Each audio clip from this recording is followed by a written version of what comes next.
குபேர விநாயகா போற்றி. அன்பார்ந்த பேராசிரியர் நகர் மற்ற நகரவாசிகள் அனைவருக்கும் ஒரு முக்கியமான வேண்டுகோள். இந்த குபேர விநாயகத்தில் அனைத்து சாமிகளும் உள்ளன. அனைத்து சாமிகளும் உள்ளதுனால இந்த வைகாசி மாதம் செவ்வாய்க்கிழமை அன்று 26ஆம் தேதி குரு பயிற்சி விழா நடைபெற உள்ளது. ஆகையால் பக்தர் கோடிகள் அனைவரும் இந்த குரு பயிற்சி விழாவில் கலந்து கொண்டு சிறப்பிக்குமாறு வேண்டுகிறோம். இதில் ஒரு மகிழ்ச்சி என்னன்னு கேட்டிங்கன்னா, அது முன்னிட்டு ஒரு பெரிய விழா கொண்டாட இருப்பதால் அனைத்து பக்தர் கோடிகளும் கலந்து கொள்ளுமாறு தாமுடன் கேட்டுக்கொள்கிறோம். இந்த குபேர வளாகத்தில் ஒரு சிறப்பு என்ன அப்படின்னு கேட்டிங்கன்னா, ஒவ்வொரு சாமி பற்றி சொல்லிட்டு வரேன். குபேர வளாகத்தில் ஆதி காலத்தில் ஒரு குபேரம் நம்ம கையில் பணம் மூட்டை வச்சுட்டு உட்காந்துருக்காரு. நம்ம அந்த குபேர வளாகத்தில் கும்பிட்றவங்க அந்த குபேரனே வீட்டுக்கு வர மாதிரியே பெரிய சுபிட்சமாக இருக்கும். அனைவரும் எல்லா தாய்மார்களும் எல்லா சிறுவர்களும் எல்லாம் அனைவரும் கலந்து கொண்டு இந்த குபேர விநாயகரை வழங்குமாறு மிக தாமுடன் கேட்டுக்கிறோம். ஓம் நமச்சிவாய, ஓம் நமச்சிவாய, அரகர சங்கர ஜெய ஜெய சங்கர. இந்த பேராசிரியர் நகரில் அனைத்து சாமிகளும் முதல்ல விநாயகர், ரெண்டாவது கோட்டீஸ்வரர். கோட்டீஸ்வரர்னா அவருடைய பேரை பார்த்தீங்கன்னா நமக்கு சிவன் கொடுக்கறது அளவுக்கு மீறி கொடுப்பாரு. ஆகையால் இந்த ஒரு பேரை அவர் கோட்டீஸ்வரன் வச்சிருக்கிறோம். மாதந்தோறும் 2 பிரதோஷம், அந்த பிரதோஷத்தில் வழிபாடு மன்றம் நடந்துருக்கிறவங்க இந்த பேராசி நகரில் இருக்கிற கோட்டீஸ்வரருக்கு சிறப்பாக ஊர்வலம் பெரிய சாமியை ஜம்முன்னு அழகாக சுற்றி நிலைக்கு அடைவார். அவங்க வேண்டுதல் நிறைவேறுது. அந்த நிறைவேறத்தில் உங்களால் முடிஞ்ச அளவுக்கு பொருள் உதவியோ, நீங்கள் சிவனுக்கு பிரதோஷத்துக்கு வழிபாடத்துக்கு அபிஷேகமோ, உங்களால் முடிஞ்ச சந்தனமோ எண்ணெயோ வாங்கி கொடுக்கலாம். ரொம்ப ரொம்ப நன்றி என்று சொல்லி இந்த கோட்டீஸ்வரரை வணங்குமாறு மிக தாமதம் கேட்டுக்கிறோம். அங்கங்கே இருக்கும் பக்தர்கள் அனைவருக்கும் நன்றி நன்றி. ஓம் சக்தி, ஓம் சக்தி, ஓம் சக்தி. இந்த குபேர வளாகத்தில் 3வது சாமியாக புவனேஸ்வரி அம்மன்.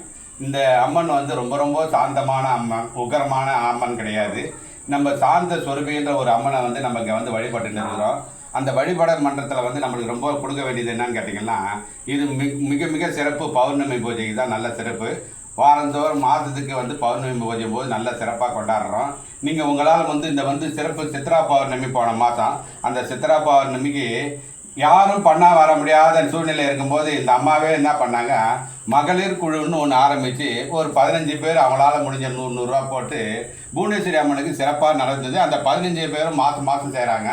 ஆகையால் உங்களால் இந்த யூடியூப்பில் பார்த்து இந்த புவனேஸ்வரி அம்மனுடைய சாந்த சுரபியான அம்மனை நீங்கள் இந்த யூடியூப்பில் பார்த்து உங்களால் முடிஞ்ச அளவுக்கு நீங்களே அந்த 15 பேர் மகளிர் சேராமல் மாதத்துக்கு ஒரு நாள் நீங்கள் பண்ணுறதுக்கு உங்களுடைய வழிபாடு மன்றத்தில் மிக தாமுடன் கேட்டு, இந்த அருள் யாருக்கும் கிடைக்காது.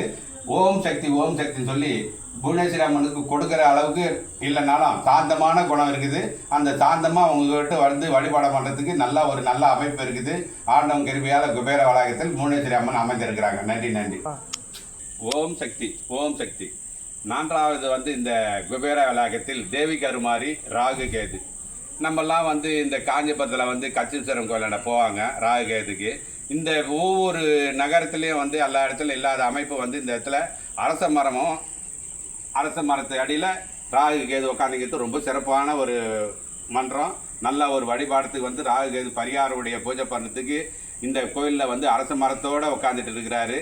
அந்த பெரிய மகிழ்ச்சியான ஒரு சொல்ல நீங்கள் கேட்டீங்கன்னாவே, எங்கே கிடைக்காத ஒரு வழிபாட்டில் அமைந்துக்கிறது அரச மரமும் ராகு கேதும் உட்காந்துக்கிது பரிகாரம் செய்யறதுக்கு ரொம்ப சிறப்பான இந்த குபேர வளாகத்தில் இருக்குது. உங்களால் நீங்கள் உங்கள் பரிகாரம் ஒரு கல்யாண நிவர்த்தியோ, இல்லை உங்களுக்கு குழந்தை பாக்கியமோ எதுனா கிடைக்கணும்னா அந்த கச்சீஸ்வரம் கோயில் காஞ்சிபுரத்துக்கு போகிறாங்க. இந்த குபேர வளாகத்திலேயே ரொம்ப சிறப்பாக இருக்குது.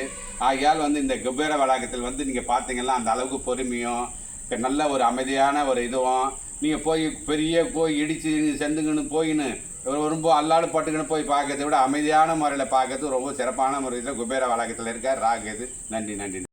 கோவிந்தா. இந்த பேராசிரியர் நகரில் இது 5வது அமைப்பு பிரசன்ன வெங்கடேஸ்வர பெருமாள் உள்ள அமைந்திருக்கிறாரு. ஆகையால் நம்ம திருப்பதிக்கே போக வேண்டியதில்லை, வரதராஜ பெருமாளுக்கே போய் வர வேண்டியதில்லை. இந்த பிரசன்ன வெங்கடேஸ்வர பெருமாள் ரொம்ப அம்சம் அனைவருக்கும் எல்லா இடத்துலையும் கிடைக்கிற அமைப்பு இந்த இடத்துல நல்லா அமைந்திருக்கிறாரு. அழகான ஒரு பிரசன்ன வெங்கடேஸ்வர பெருமாள். அனைவரும் இந்த பக்த கோடிகள் இந்த யூடியூப்பை பார்த்து இந்த பிரசன்ன வெங்கடேஸ்வர பெருமாள் ஒரே இடத்துல குபேர வளாகத்தில் வந்து இது 5வது சாமியாக சொல்றேன். நீங்க ஒரே ஒரு ஊருக்கு போயிட்டு ஒரு பெருமாளை பார்க்கறதை விட இந்த இடத்துல குபேரம் பார்க்கலாம், கோட்டீஸ்வரர் பார்க்கலாம், அம்மனை பார்க்கலாம், கோவிந்தரை பார்க்கலாம். ஆகையால் எல்லா வளாகத்தில் வரதை விட எல்லா ஊருக்கு சென்று வரதுக்கு பிற்பாடு இந்த இடத்துலயே வந்து எல்லா சாமியும் இருக்குது. ஆகையால் வந்து இந்த பிரசன்ன வெங்கடேச பெருமாள் உங்களுக்கு கேட்ட வரத்தை கொடுக்குறாரு. நன்றி நன்றி சொல்லி அனைவருக்கும் இந்த கோவிந்தாவுடைய பிரசன்ன வெங்கடேச பெருமாள் கோவிந்தா கோவிந்தா கோவிந்தா. ஓம் சாய்ராம், ஓம் சாய்ராம், ஓம் சாய்ராம். இந்த குபேர வளாகத்தில் 6வது இடத்துல வந்து உட்காந்துங்கிறாரு வந்து ஸ்ரீ தன்வந்திரி பாபா. இந்த பாபாவுடைய மகிமை சொல்லணும்னா இந்த இடத்துல வந்து 8வது வருஷம் வந்து அடியெடுத்து வைக்கிறார் பாபா. ஆகையால் இந்த வந்து 8 வருஷத்துல வந்து பொதுமக்கள் வந்து எல்லா சாமி கிட்ட வந்து விட இந்த இடத்துல வந்து நல்லா வந்து பாபா மேடையில் வந்து காலையில் பால் அபிஷேகம், பன்னீர் அபிஷேகம். அடுத்த முறையாக சாயங்காலம் வந்து என்ன பண்ணுறாங்க, ஒரு 50-100 பேர் வந்து பஜனை பாடி அவங்களால முடிஞ்ச உதவி அவங்க வீட்டில் இருந்த பிரசாதத்தை கொண்டு வந்து அனைவரும் வந்து குண்டு மகிழ்ந்து பாட்டு பாடி அவங்களால மனசில் வந்து என்ன தோணுதோ அந்த பாட்டை பாடி அனைவரும் மகிழ்ச்சியோடு சென்று வருகிறாங்க. ஒவ்வொருடைய நேர்த்திய கடை வந்து இந்த இடத்துல வந்து சேர்ந்தாங்கன்னா ஒரே ஒரு உதாரணம் சொன்னோன்னா, ஒரு குழந்தை வந்து ஒரு மேக்னெட்டை முழுகிடுச்சு. அந்த முழுகிட்ட பிறகு அது என்ன பண்ணுறது தெரியாமல் வந்து ஒரு அம்மா வந்து அன்போடு வந்து கேட்டாங்க, நான் என்னம்மா செய்ய முடியும், இதனுடைய இறைவனுடைய படைப்பு, பாபா கிட்ட நான் முறைகிறேன், ஒரு டம்ளரில் ஒரு தென்னீரை போட்டு கொடுக்குறேன், அந்த தென்னீரை வந்து நீங்கள் சாப்பிட்டு காலையில் ஆசன வழியாக வந்து பாருங்கள், எதனா கிடைச்சதுன்னா பெரிய புண்ணியம், பாபாவுடைய புண்ணியம் அப்படின்னு சொன்னேன். அந்த மாதிரி காலையில் போய் வந்த உடனே அவங்க சொன்னாங்க, ரொம்ப ரொம்ப சந்தோஷம், பாபா எனக்கு ரொம்ப ரொம்ப பெரிய ஆப்ரேஷன்ல இருந்து விலகினாரு அப்படின்னு ஒவ்வொரு நிகழ்ச்சிகளும் சொல்ல போனால், இந்த நிகழ்ச்சியில் வந்து ஒருத்தர் வந்து என்ன பொருளுக்கான ஒரு பெரிய ஒரு கல்யாணத்துக்கு போனாங்க. அந்த கல்யாணத்துக்கு போகும்போது ஒரு 10 சவரத்தை நகையை போட்டு போனாங்க.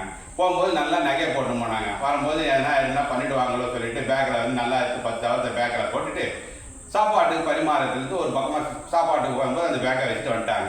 வச்சுட்டு பிறகு 1 மணி நேரம் வந்து பாபா கோயில் இருக்குது, இந்த காஞ்சிபுரத்தில் நான் போய் பாபா பார்க்க போகிறேன் அப்படின்னு சொல்லிட்டு அந்த 10 சவரத்தை பேக்கை விட்டுட்டு வந்துட்டாங்க. விட்டுட்டு வந்துட்டு பிறகு இங்கே வந்து பாபாவோட வந்து காசு பாதத்தில் வைக்க போது பார்த்தீங்கன்னா பாபாவுடைய காசுக்கு துட்டு இல்லை. உடனே பேன்னு ஒரே ஒரு கண்ணில் இருந்து பல கண் துளிகள் வந்து விழுது. ஏமா நீங்கள் வந்து பாபா கிட்ட வந்து முறையிட்டு இருக்கீங்க, அந்த பாபா வந்து அந்த துட்டு உங்களுக்கு எங்கேயுமே வீண் போகாது, நேராக சத்திரத்துக்கு போங்க, எங்கே வச்சிங்களோ அங்கேயே இருக்கும், இதுக்கு நம்பியோட போனீங்கன்னா ஒன்று நம்பி கைவிட மாட்டார், ஆகையால் நீங்கள் போங்க அப்படின்னு அதே இடத்துல இருந்தது. வந்து மறுபடியும் வந்து சன்மானமாக அவருடைய பாதத்தில் 100 ரூபா வச்சுட்டு இந்த பாதத்தில் வைக்கிற பணம் வந்து கோயிலுக்கு தான் போய் சேரும். ஆகையால் உங்களுக்கு இந்த மாதிரி வந்து ஒவ்வொரு நிகழ்ச்சியில் பார்த்தீங்கன்னா ஒவ்வொரு வேண்டுதல் நிறைவேறுகிறாங்க. இவருக்கு வந்து பாபாவுடைய இது வந்து என்னன்னா அவர் காலில் கொலுசு தான். இது வந்து 8 வருஷத்துக்கு முன்னே ஒரு 10-15 கொலுசுக்கு மேலே போட்டிருக்காங்க. அவங்க வேண்டுதல் நிறைவேறும், உடனே வந்து ஒரு அபிஷேகம் பண்ணுவாங்க, வேண்டுதல் நிறைவேறும், உடனே போவாங்க. ஆகையால் வந்து என்ன கேட்டியோ அது ஒரு வாரத்திலையோ ஒரு 10 நாளில் செய்து கொடுத்துருக்கிறாரு. இந்த செய்து கொடுக்கல அப்படின்னா வந்து மறுபடியும் வந்து இந்த பாபா கோயிலை வந்து பாருங்க, இது ஒரு பொய்யான விஷயம் கிடையாது, நிஜமான வாழ்க்கையில் நடந்துட்டு இருக்குது. இந்த 8 வருஷத்தில் வந்து 400 பேர் பயணிக்கிறாங்க. நான் சொல்லிட்டே போனேன். எது காணாமல் போச்சோ அப்படின்னு சொன்னால் இந்த இடத்துல வந்து அவர் கேட்டாருன்னா ஒரு 10 நாள்லேயோ ஒரு வாரத்திலேயே அவர் காமிச்சு விட்டுருவாரு. நம்ம விலைக்கு எப்படி தூண்டுதல் பண்ணுறோமோ அவருடைய மனசில் வந்து அவர் அப்படி தூண்டுதல் போய் நீங்கள் போனால் இங்கே கிடைக்கும், அங்கே போனால் இங்கே கிடைக்கும் அப்படின்னு சொன்னால் அந்த அளவுக்கு வந்து அவர் கொடுத்துட்டு இருக்கிறாரு பாபா. இந்த இடத்துல தன்வந்திரி பாபா உடம்புல வியாதி என்ன வியாதி இருக்குதோ அந்த வியாதியெல்லாம் போகிறதுக்கு அவர் வந்திருக்கிறாரு. ஒரு அம்மாவுக்கு தீராத வயிற்று வலி, அந்த தீராத வயிற்று வலி என்ன பண்ணாங்க, பாபா கிட்ட வந்து முறையினாங்க. அந்த தீராத வயிற்று வலின்னு அவர் வந்து பாபா வந்து நல்ல பரிபூர்ணமாக குணமாகிட்டாரு. உடனே அவங்க என்ன கேட்டாங்க, நீ என்ன வேணாலும் கொடுமா அப்படின்னு சொல்லி அவர் வைக்கிற அவருடைய ட்ரெஸ்ஸுக்கு உண்டான பீரோ வாங்கி கொடுங்க அப்படின்னு சொன்னேன். அந்த பீரோ வந்து 12,000 ரூபா அவருடைய மதிப்பு பீரோ வாங்கி கொடுத்துருக்காங்க. அது மாதிரி நீங்கள் பூரா சொல்லிகிட்டே போனால் போதும். ஒரு வையாவூர்லேருந்து ஒரு பேங்க் மேனேஜர் வந்து காலையில் வந்து சுற்றுவார். சுற்றிட்டு வந்த உடனே ஒரே தாரையாக ஒரு 70 வயசு ஒரு 60 கிட்ட இருக்குன்னு வச்சுக்கலாம், தாரையாக கண்ணீர் விட்டார். என்ன சாமி இந்த மாதிரி தாரையாக அப்படின்னு என்னை வந்து பொய் குற்றச்சாட்டு பேங்க்கில் கையாடிட்டாங்க அப்படின்னாரு. சாயங்காலம் வந்தார், என்ன சாமியா வந்து தெரிஞ்சுட்டே வரீங்க, என்ன எனக்கு பாபா நல்லா வழியை காமிச்சிட்டாரு, என்ன காமிச்சிட்டாருன்னு சொன்னீங்க அப்படின்னு கேட்டேன். எனக்கு களவாடலை, நல்லா நேர்மையான வழியை காட்டிருக்காரு, அந்த நேர்மையான வழியை வந்து எனக்கு காப்பாற்றி விட்டாரு, உங்களுக்கு என்ன வேணும் அப்படின்னு. இந்த இடத்துல ஆபீஸ் ரூம்பு கட்டாது இருந்தது, 50 மூட்டை சிமெண்ட் எடுத்து கொடுத்தாரு, சாதாரண விஷயம் கிடையாது. அந்த மாதிரி இந்த இடத்துல வந்து சொல்லிட்டே போனால் சொல்லலாம். இதனுடைய மகிமையை வந்து நீங்கள் யூடியூப்ல வந்துட்டு அவருடைய பாபா கிட்ட காலில் வந்து நமஸ்காரம் பண்ணிக்கலாம், நினைச்சது நிறைவேறுது. அந்த நினைச்சது நிறைவேறீங்களா வந்து பாபா கிட்ட முறையிடுங்க. இது வந்து 8 வருஷத்துல 400 பேர் ஒவ்வொரு நிகழ்ச்சியில் வந்து ஒரு உதாரணம், ஒரு 4 உதாரணம் சொல்லியிருக்கிறேன். அந்த 4 உதாரணங்கள் வந்து ரொம்ப ரொம்ப சிறப்பான விஷயம். பாபா கிட்ட வந்து பெரிய விழாகாரம் தோறும் ஒரு 9 வாரம் அவர்கிட்ட முறையிட்டீங்கன்னா நிச்சயமாக நிறைவேறுது. நன்றி நன்றி சொல்லி மறுபடியும் வந்து அடுத்த சாமிக்கிட்ட போ. ஓம் காலபைரவா போற்றி, ஓம் காலபைரவா போற்றி, ஓம் காலபைரவா போற்றி. இப்போ குபேர விளாகத்தில் வந்து அனைத்து சாமியும் பார்த்தோம். சிவனுடைய அவதாரத்தில் வந்து இந்த இடத்துல வந்து காலபைரவர் வந்து நம்மளுக்கு வந்து 4:06 ராவு காலத்தில் வந்து விளக்கேற்றினா ரொம்ப சுபிட்சம்னு சொல்லிட்டு இந்த இடத்துல வந்து ராவு காலத்துக்கு பூஜை பண்ணுறாங்க. அது இல்லாமல் தேய்பிறை அஷ்டமியும் ரொம்ப சுபிட்சமாக நம்ம பண்ணுறோம், வளர்பிறை கிடையாது. ஆகையால் வந்து நீங்கள் உங்களுடைய வேண்டு வாரத்தை வந்து நீங்கள் காலபைரவர் ரெண்டை வச்சிங்கன்னா உங்களுக்கு நல்ல நேர்த்திய கடங்களில் வந்து நிறைவேறி தேய்பிறை அஷ்டமியை வந்து இந்த இடத்துல வந்து பார்த்திங்கன்னா அவங்க நெய் தீபமும் இந்த விளக்கேற்றத்துக்கு வந்து இந்த சிகப்பு கலரில் வந்து மிளகு வச்சு கட்டி உங்களுடைய கோரிக்கையை வச்சிங்கன்னா கண்டிப்பாக நிறைவேறுதுன்னு சொல்லி காலபைரவர்கிட்ட நிறைய பேர் சொல்லிட்டு போகிறாங்க.